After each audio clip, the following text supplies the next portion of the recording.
I don't know anything about myself. I don't know how old I am, my heritage, my birthday. Everything I thought was my life wasn't. Tonight on 2020, the shocking story of a baby stolen at birth by a woman dressed up like a nurse. The baby was kidnapped. Baby was gone. But suddenly, 14 months later, he's found. Or is he? This is the spot where your stroller was found. I feel eerie. Barbara Walters with the amazing search of a lifetime that you'll only see here. A grown man's obsession with finding out if he's the real baby Paul. I felt the color drain from my face. Could it tear his family apart? Makes me sad. A 50-year-old cold case and our brand new investigation, turning up fresh leads, DNA tests, stunning age progression images, what the baby would look like today. If he's not the real Paul, then who is? Could it be one of these three men? Tonight, cracking open the case. Oh, this is close. Of who was really stolen at birth. Here's Barbara Walters. Good evening. Tonight, a most bizarre story. What would you do if everything you thought you knew about your life was a lie, and the real truth was more incredible than anything you could have imagined? Well, one man is telling that very story about the suspicions and the family secrets that have haunted him for the last 50 years. So join us now as we take you along on this thrilling mystery. I want to show you some photographs. Looking at old family photos with Paul Franczak is a strange experience because the baby in his baby pictures is not him. How do you feel when you see this picture? I feel like I want to find him and hug him and make sure he's okay. Paul has a wife, Michelle, a daughter, Emma, and a fish named Blue. Say hello, Blue. A perfectly ordinary life. The problem, as he recently discovered, it is not his life.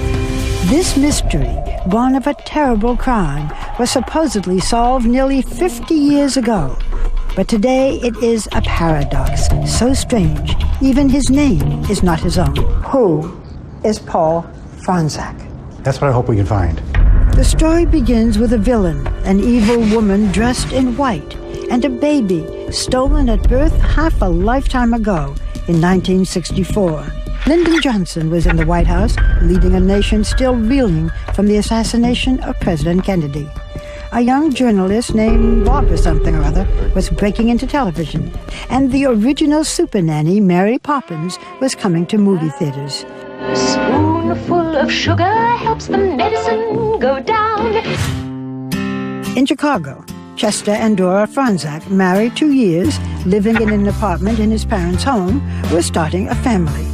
A first pregnancy ended in stillbirth, but on Sunday, April 26th, Dora gave birth to a healthy 9-pound boy.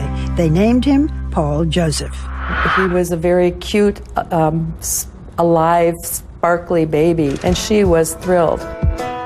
Mary Trenchard Petrie was a 19-year-old student nurse at Michael Reese Hospital in Chicago. She was in the maternity ward with Dora Franczak the day after her delivery. That whole thing is like a movie in my brain. I see myself in my uniform and as a student nurse. I see the joy that was when they brought the baby to her the first time, how thrilled she was. But soon the thrill and the baby would be gone. It was the last time Dora Franczak would hold her son. Earlier that day, a woman dressed like a nurse, all in white, had come into her room. She looked at baby Paul and left without a word. The woman had been seen elsewhere in the maternity ward several times that day and the day before. No one questioned her or raised any alarm. Former FBI agent and ABC consultant Brad Garrett has looked into this case for us. My sense is she was looking for what child she wanted to take. That afternoon, the woman in white returned to Dora Franczak's room. As I was leaving the room, a woman came into the room. This time, she did more than just look. And did Mrs. Franczak give her her baby? The woman said to her, the doctor wants to see your baby. And she said, oh, okay, and handed the baby to her. The fake nurse was able to whisk Paul Franczak out of the maternity ward, down several flights of stairs, and out of the hospital. Apparently she got in a cab and took off. Easy. Easy, very easy. Just like that, Paul Franczak, less than 2 days old, was stolen from his mother's arms and vanished. The baby was kidnapped. The baby was gone. Mary Trenchard says 45 minutes passed before the baby was missed. They said, "Do you have the Franczak baby?" And I said, "No." And she said, "Well, then the baby's gone." I was like, "Gone where?" You know, and she said, "You go back to Mrs. Franczak's room and stay with her. The baby's been taken." There was a frantic search.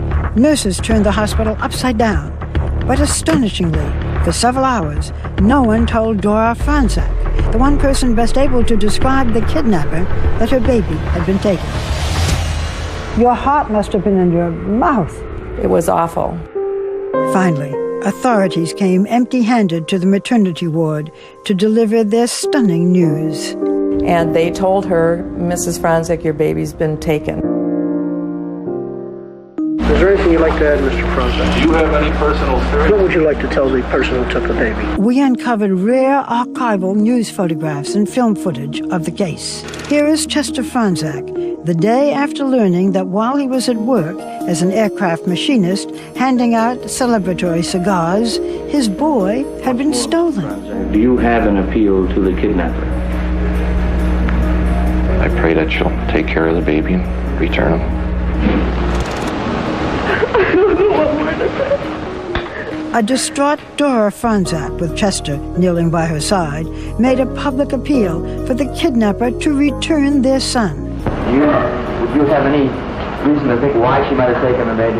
The only thing I can think of, she must have been desperate for a baby, that she would come and take someone else's baby away from them, where she couldn't have her own, or she lost hers or something. But even losing the child, I don't think you're that desperate to go and take another woman's baby.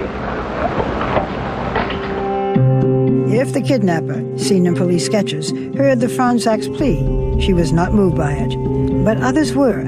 FBI agents and police, many working on their day off, searched the city for the phony nurse and the kidnapped baby.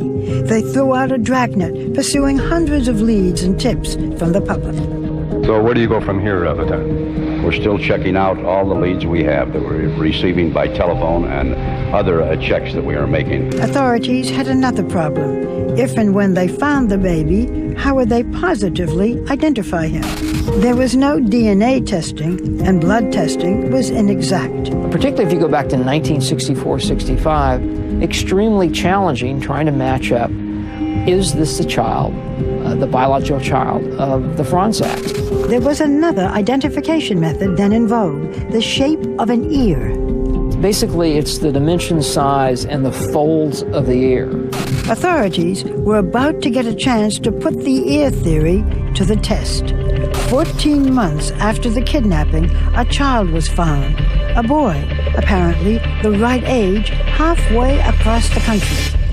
Was it possible? Might this be the face of Paul Franczak? When we come back, the Franczaks want to see him with their own eyes. Authorities want a good look at his ear. Stay with us. 2020 returns with Stolen at Birth.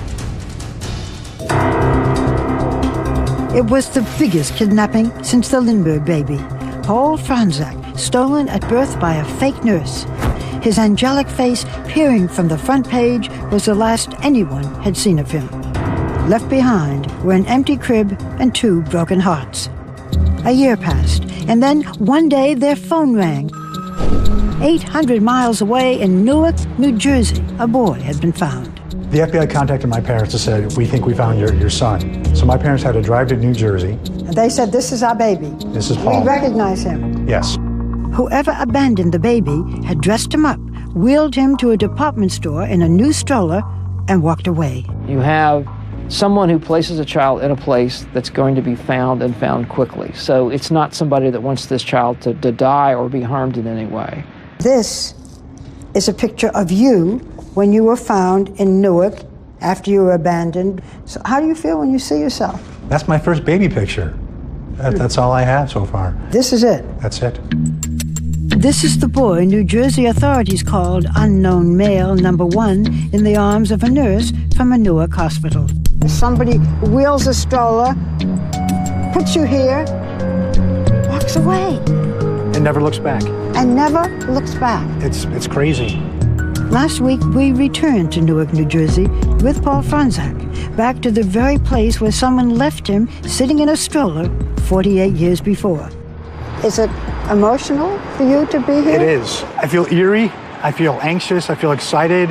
I feel sad. Yeah. All those things. Paul Franzak, back on a New Jersey street, a crossroad in his life. I wish these walls could talk. You know, maybe we could learn something. I don't know. It's just, I can't believe that this actually happened. I can't believe it's my life. In the summer of 1966, the Franzaks believed their family had been miraculously reunited. The FBI ordered a series of blood tests on the abandoned boy and compared photographs of his left ear with that of the Franzak baby. Eventually, confident enough that they informed the Franzaks, who said they had no doubt that the child was theirs. They brought him home to Chicago and, for the second time, named him Paul Joseph Franzak. Your parents were convinced. Why were they so convinced? I feel it's the FBI. The FBI is like the epitome of authority. And when they say, this is your child, I would believe them. That's it. And that ended the search. Yes. At that point, everyone stopped looking for Paul Franzak. That was the end of the story. Yes. Tell me about your childhood. Was it happy? Yeah, it was a great childhood. Barbecues, family get-togethers, family vacations. The family, so often filmed in heartbreak, now recorded home movies of their own. The star of every celebration, of course, was Paul. They had missed his first step, first word, first birthday, but Paul was now back where he belonged, blissfully unaware of his past, until years later. When you were 10 years old, you had a shocking discovery. Tell me about it. I was looking for Christmas presents and snooping around the house, and I found all these boxes.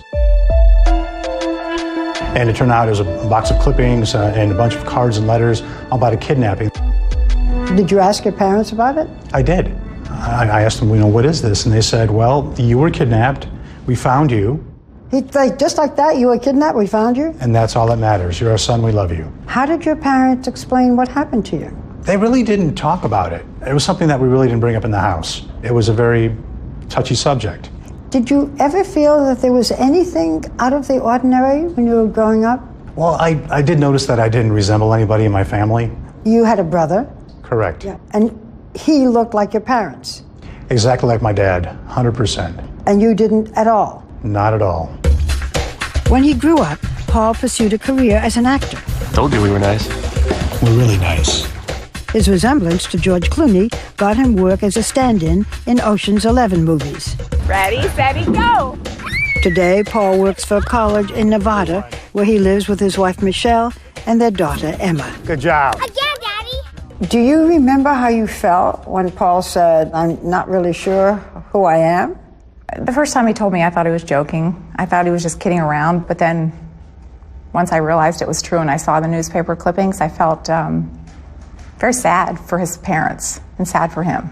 How do you think it has shaped him? I think as a 10-year-old boy, when he first saw those newspaper clippings, not realizing who he was, I'm sure that has somehow shaped him and that's done something to him over the years.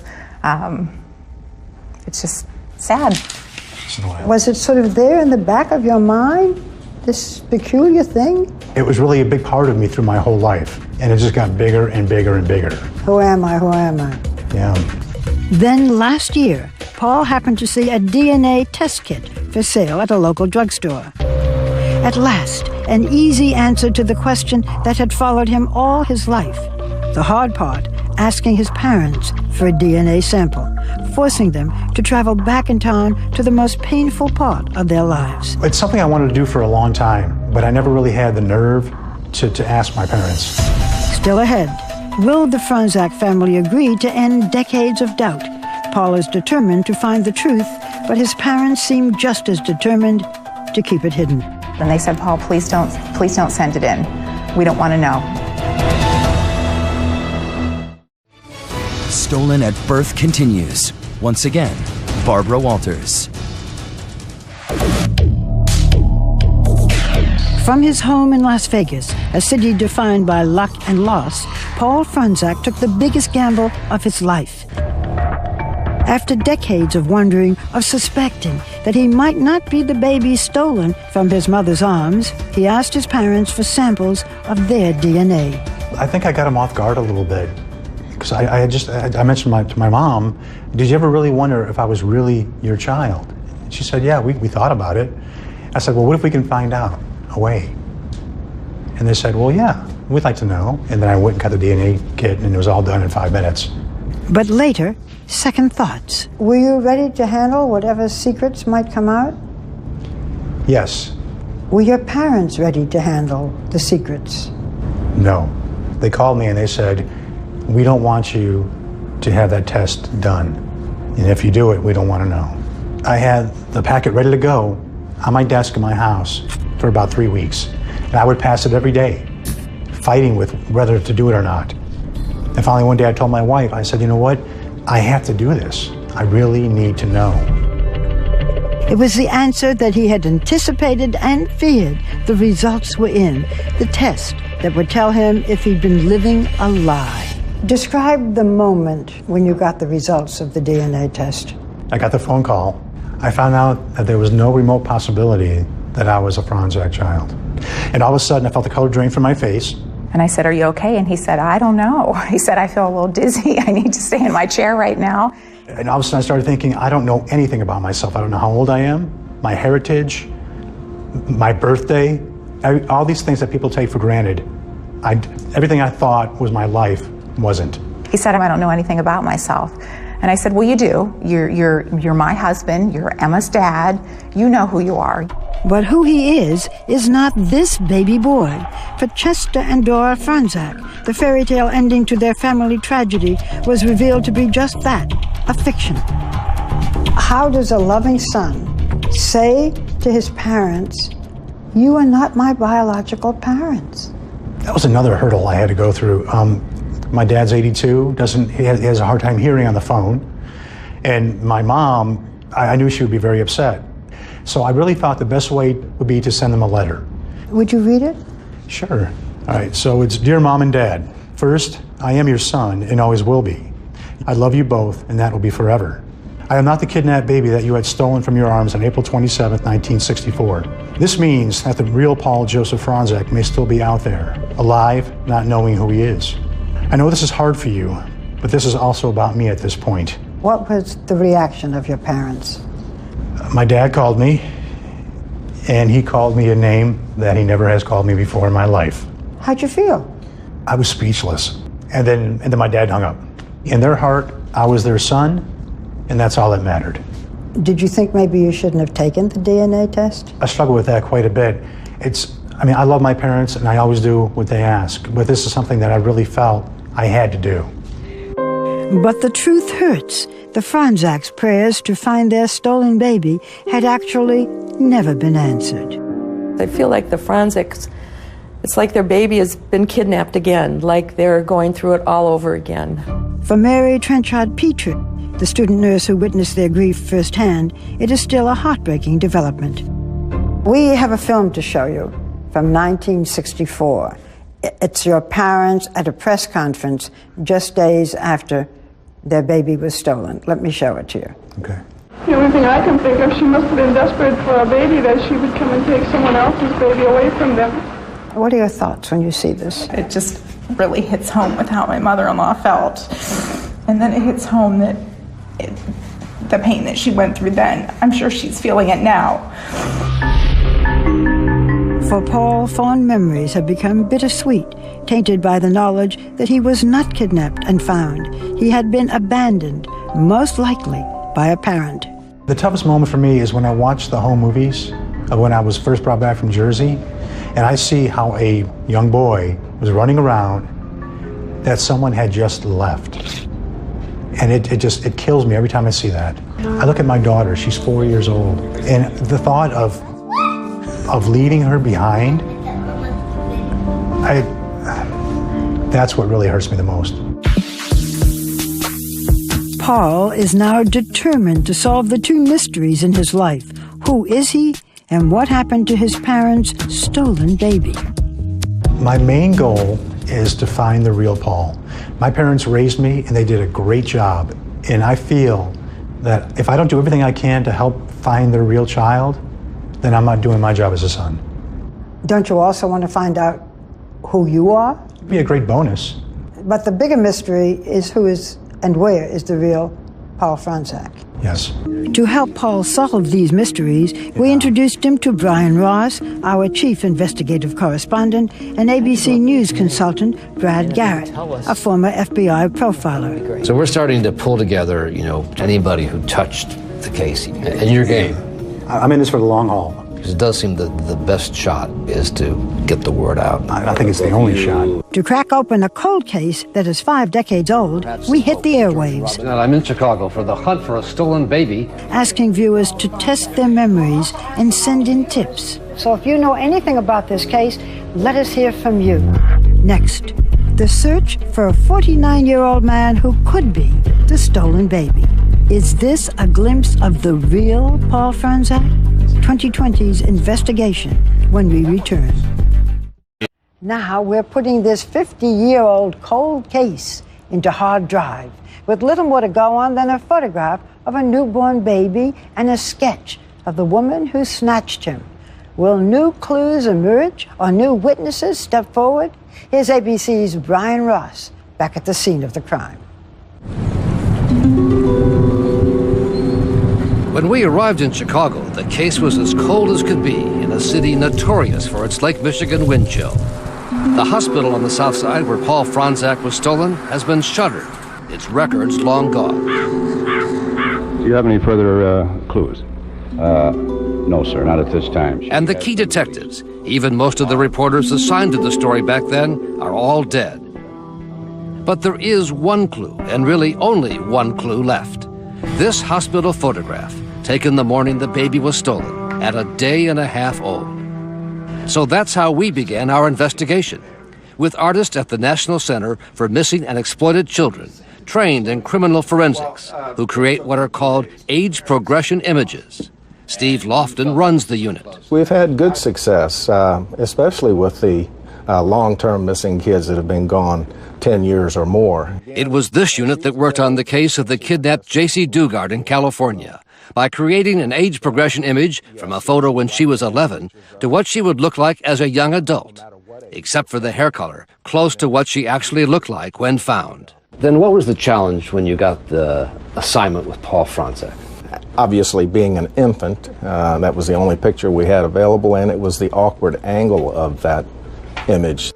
Artist Colin McNally was assigned the task. Working from family photos of Paul's parents and brother, it became a kind of jigsaw puzzle, fitting distinctive features from each of the family members into a blank face.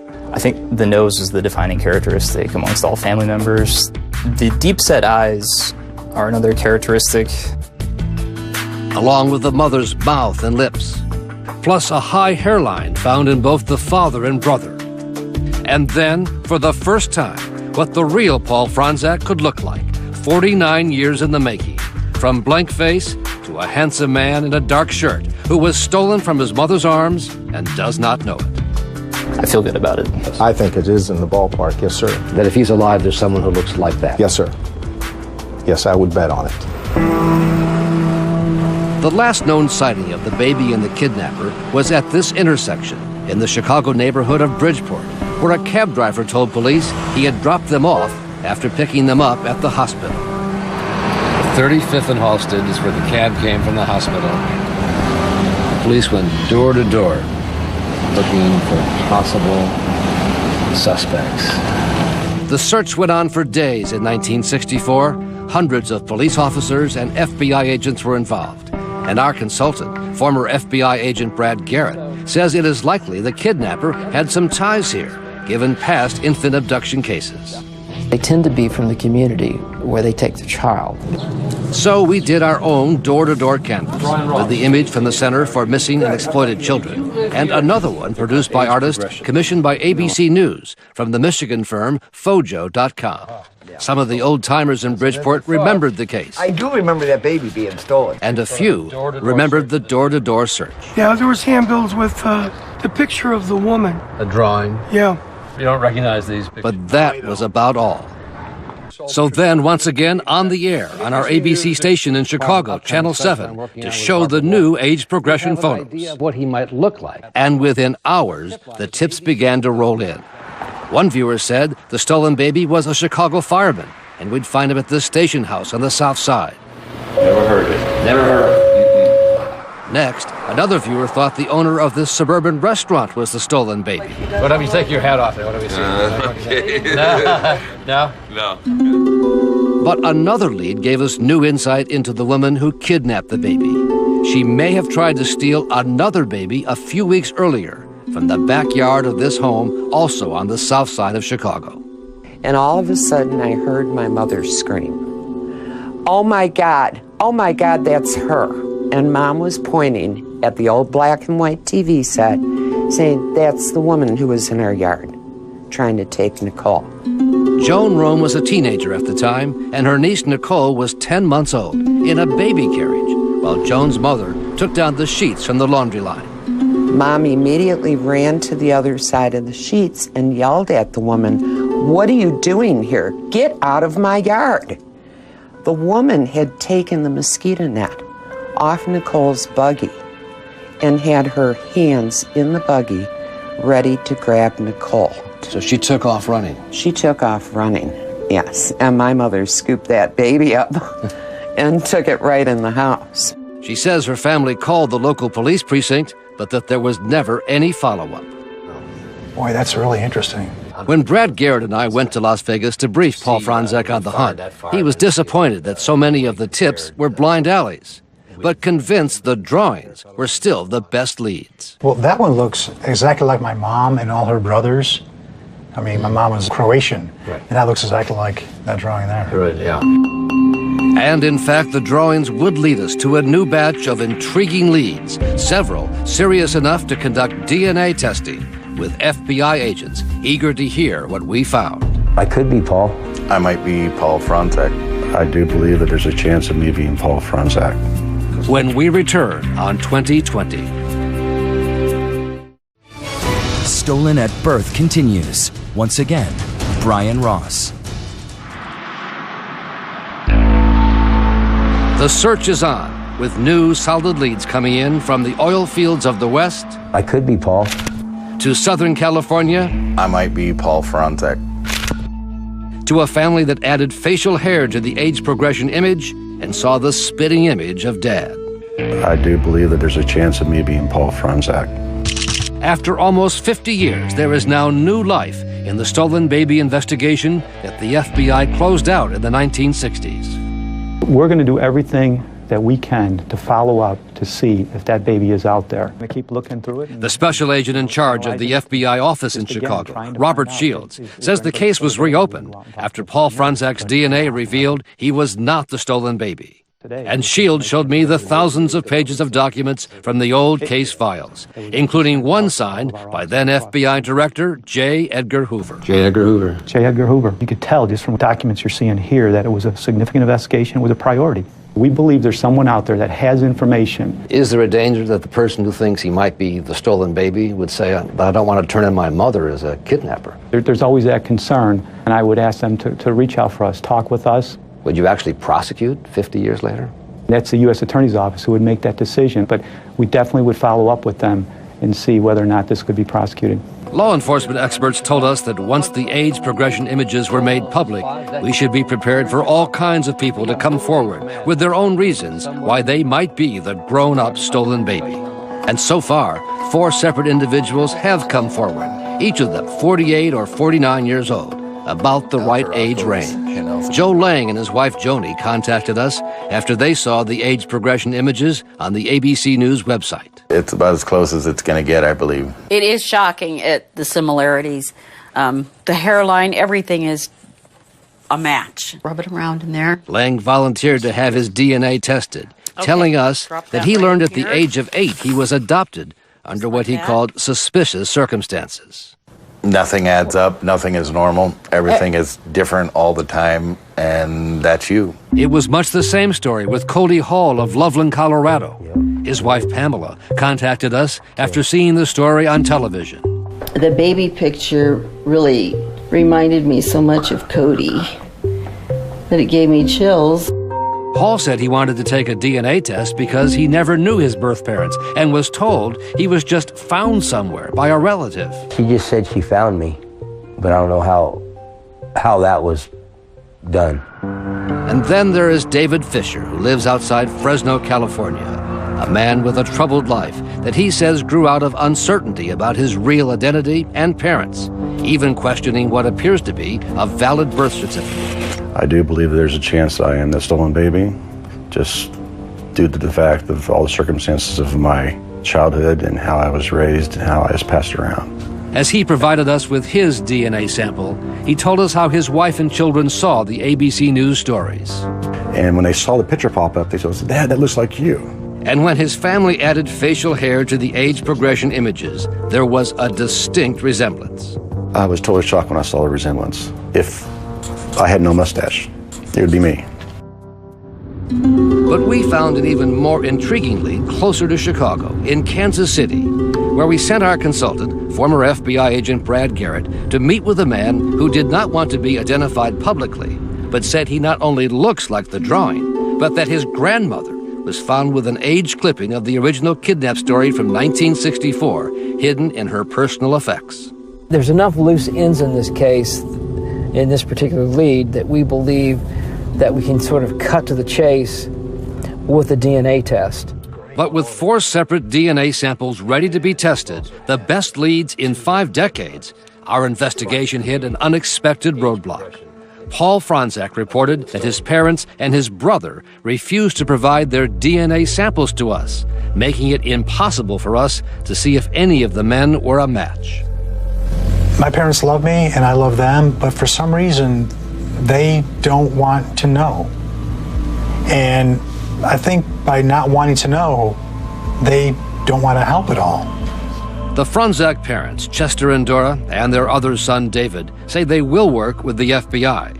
But the parents declined to speak with us and have not spoken publicly about the case since 1964, when they pleaded for their stolen son's return. And it turns out there are a number of questions they have never addressed, either publicly or with their son. When they brought Paul home from New Jersey, there was no celebration, and they refused to talk to reporters about what should have been a joyous homecoming. In fact, there was so much uncertainty about the case that they were required to formally adopt Paul as their son. And the previously sealed adoption files, obtained during the course of our investigation, in fact say the blood tests of the parents and the little boy were contradictory, meaning the test did not prove or disprove that the little boy was the Franczak son. But it turns out the top detectives on the case, including Lieutenant Jack Cartan, who helped lead the investigation, were skeptical all along. He was sure that was not the baby. Lieutenant Cartan's daughter, Mary Hendry, told me her father said the police and the FBI tried to tell the parents it was not their missing son, but kept it quiet publicly. The FBI and Chicago police, who were working together closely, agreed that they would do that. They kind of went along with it? Yeah. I overheard him saying to my mother, that's not the Franczak baby. But those people are so nice and want to believe it that we're going along with it. With the public believing the case had been solved, the FBI and Chicago police essentially closed the investigation. The search for the stolen baby was over. And at the Franczak home, Paul says his parents never shared whatever doubts they might have had with their adopted son, trying to keep it all a deep, dark secret. Next, Paul hits a bullseye with a DNA test, his first blood relative. I'm like, oh, this is close. This is good, right? What can she tell him about his family? Coming up. For Paul Franczak, a mission has become an obsession.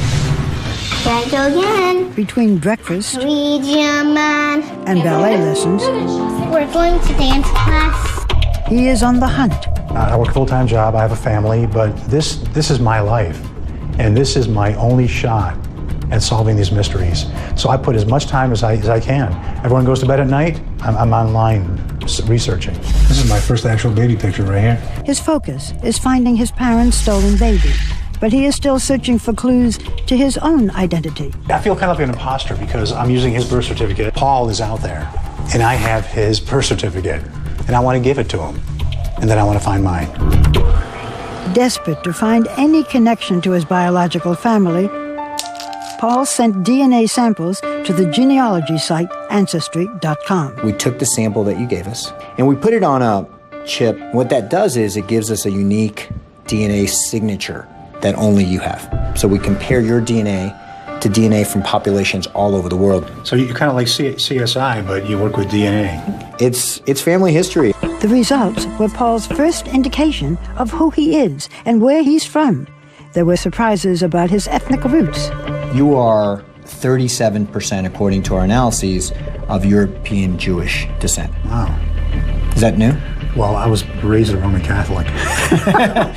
Well, so this is interesting. So now I've been twice baptized, and I'm actually Jewish. So it's kind of cool. I have to learn a whole new religion now. I'm excited about that. Even more exciting, a major development in Ancestry.com's search.